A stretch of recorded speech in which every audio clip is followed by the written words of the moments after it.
আসসালামু আলাইকুম, নারায়ণগঞ্জ কিচেনে আপনাদের সবাইকে স্বাগত। তো আজকে আমি 2 কেজির মতো পাকা আদা পাকা ছিল আমগুলো আমি কেটে নিয়েছি। এই আদা পাকা বা একটু পাকা আম দিয়ে আম ছোট্ট বানালে কিন্তু খেতে খুব ভালো লাগে।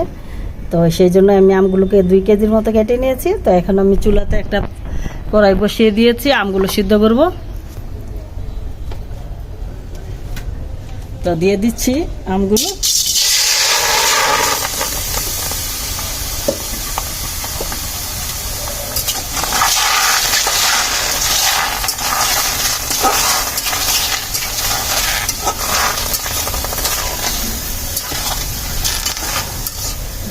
সিদ্ধ করার জন্য দিয়ে দিচ্ছি পানি। পানিটা আমি 1 কাপের মতো দিব।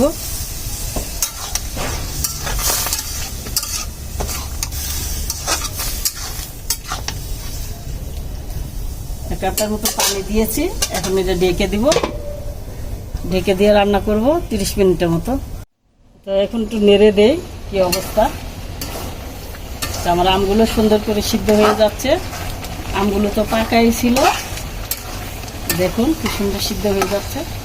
যতটুকু এখন আছে আস্তে আস্তে এগুলো আস্তে আস্তে সিদ্ধ হয়ে একদম নরম হয়ে যাবে।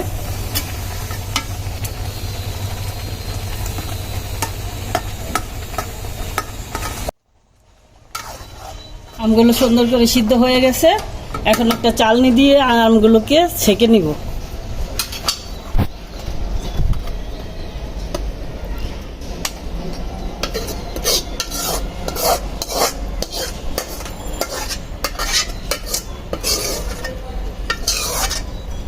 যাতে আমের ভিতরে কোনো আঁশ থাকলে সেটা বের হয়ে যাবে। তো আম ছোট্টটা দেখতে সুন্দর হবে,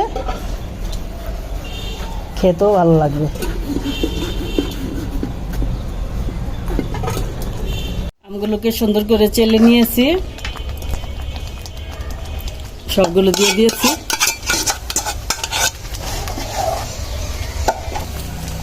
এখন চিনি দিব 1 কাপের মতো, 1.5 কাপের মতো চিনি দিয়ে দিলাম।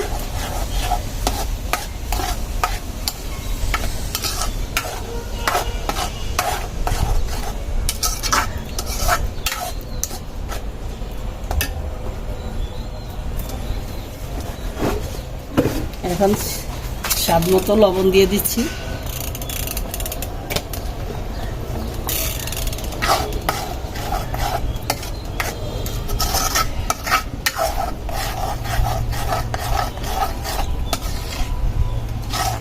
দেখুন 2 কেজি আম কতটুক হয়েছে।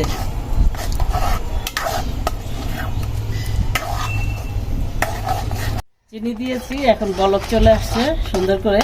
এই দেখুন এখন ঘনত্বটা এমন হয়েছে। আর একটু ঘনত্ব হলেই নামিয়ে নেব। সুন্দর করে এখন নেড়ে নেড়ে জাল দিতে হবে যাতে নিচ দিয়ে পুরো না লেগে যায়।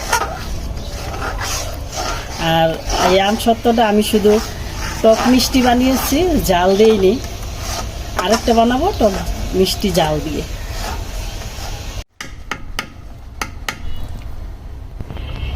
এই তো হয়ে গেল আমার আম সত্ত্ব। এই দেখুন ঘনত্ব, ব্যাটারের ঘনত্বটা দেখছেন কিভাবে একদম ইয়ের মধ্যে লেগে আছে। এখন এটা নামিয়ে 1 দিন রোদ্র দিলেই সুন্দর, 2 দিন রোদ্র দিলেই ঠিক হয়ে যাবে। এই তো কমপ্লিট হয়ে গেল আমার আম সত্ত্ব। তো সেদিন বানিয়েছিলাম, 2 দিন রোদ্রে শুকিয়ে দিয়েছি। শুকানোর পরে এরকম হয়েছে। খেতে যেমন স্বাদ হয়েছিল, দেখতেও কিন্তু একদম লোভনীয় হয়েছিল। দোকানে যেই আম সত্ত্বগুলো বিক্রি করে ঠিক দেখতে কিন্তু হুবহু ওই রকম হয়েছিল। এই দেখুন একদম দোকানের মতো হয়েছে দেখতে, আর খেতেও কিন্তু খুব ভালো হয়েছিল। তো আপনাদের কাছে আমার রেসিপিটা কেমন লাগলো অবশ্যই আমাকে কমেন্টস করে জানাবেন। আর যদি ভালো লেগে থাকে তাহলে অবশ্যই লাইক কমেন্ট শেয়ার করে আমার পাশে থাকবেন, আমার চ্যানেলটাকে সাবস্ক্রাইব করবেন। তো আজকের মতো এখানেই, দেখা হবে নতুন কোনো রেসিপির সাথে। আল্লাহ হাফেজ।